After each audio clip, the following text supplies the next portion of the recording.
man tayo mayroong kakayahang makapagbigay ng tulong na pinansyal, pero mayroong nasa atin na wala namang cash out na pwede nating i-share sa ating kapwa.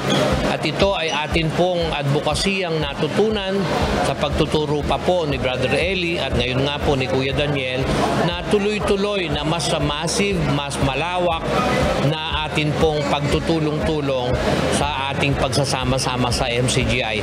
Sa layuning makatulong sa mga kababayan nating nangangailangan ng dugo, minsan pang ipinakita ng Members Church of God International o MCGI ang diwa ng pagbabayanihan sa isinagawang second quarter mass bloodletting ngayong 2024. Kahapon, sabayang isinagawa sa iba't ibang panig ng Pilipinas ang mass blood donation kung saan isa ang MCGI Convention Center sa Apalit, Pampanga sa mga nagsilbing main venue ng event. Maaga pa lamang kahapon, marami sa ating mga kapwa-tao ang nagsadya sa Apalit, Pampanga at iba pang mga designated coordinating center para lamang makiisa sa mass bloodletting. Nasa 40 coordinating centers mula sa Luzon, Visayas at Mindanao ang nakibahagi sa mass blood donation. Isa sa mga naging blood donor si Miss Lorena Legaspi. Kwento niya, dati rin silang nangangailangan noon ng dugo nang magka-cancer ang kanyang tatay.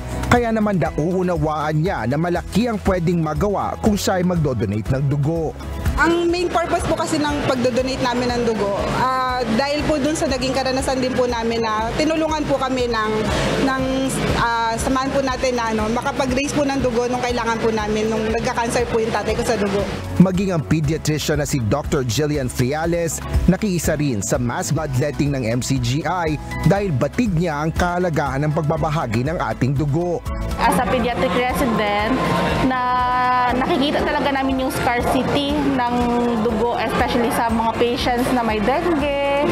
Yun po yung kadalasan namin na kailangan ng dugo, transfusion, blood transfusion. So minsan wala kaming magagamit na dugo. So bloodletting is important para mapunuan namin yung mga kakulangan.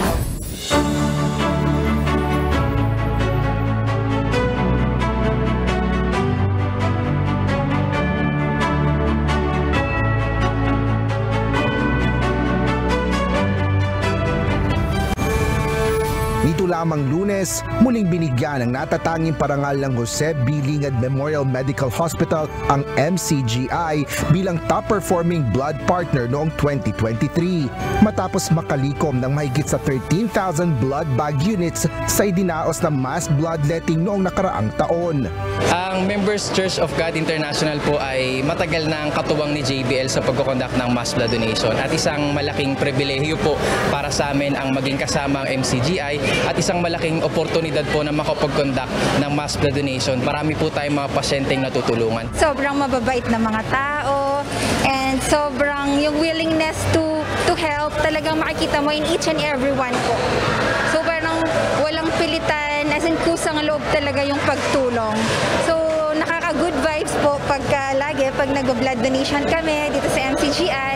At sa hangarin na mas marami pang mga kapwa-tao natin ang matulungan, ipagpapatuloy pa rin ng MCGI ang pagsasagawa ng mass blood donation upang maging maliit na instrumento sa pagsasalba ng buhay.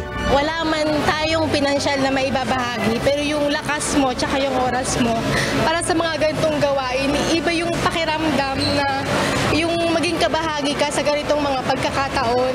Base sa mga pag-aaral ng mga eksperto, wala pang anumang siyensya na magagamit sa ngayon para makapagproduce ng dugo. Kaya naman ganun na lamang kahalaga ang pagdaraos sa mga blood donation drive ng mga grupo na nais makatulong. Ayon kay Kuya Daniel Razon, ang overall servant ng Members Church of God International, mahalaga ang sama-samang pagkilos ng mga kababayan nating may bukal sa puso na tumulong sa mga nangangailangan, gaya na lamang ng pagbabahagi ng ating dugo. Kasi po mga kapatid, ang dugo hindi na ma-manufacture sa laboratory. Hindi pwedeng gawin yun sa laboratorio. Hindi pwedeng synthetic ang dugo. Kaya yung pangangailangan nung nag-aagaw buhay ng dugo, nag-aagaw buhay siya, kailangan niya ng dugo, hindi pwedeng gawin yon sa laboratorio. Saan man gagaling yon?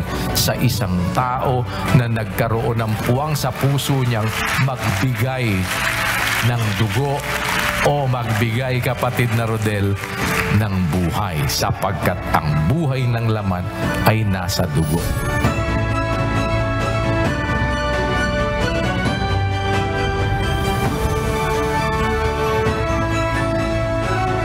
Nangako ang MCGI na sa awat tulong ng Diyos ay magpapatuloy ang ganitong mga advokasya gaya ng mass bloodletting upang wala man tayong maraming pinansyal na maitutulong sa ating mga kababayan, sa munting paraan ng pagdodonate ng dugo ay maaari tayong makapagdugtong ng buhay. Asher Cadapan Jr., UNTV News and Rescue. Diyos ang aming sandigan, serbisyo publiko ang aming pinahalagahan.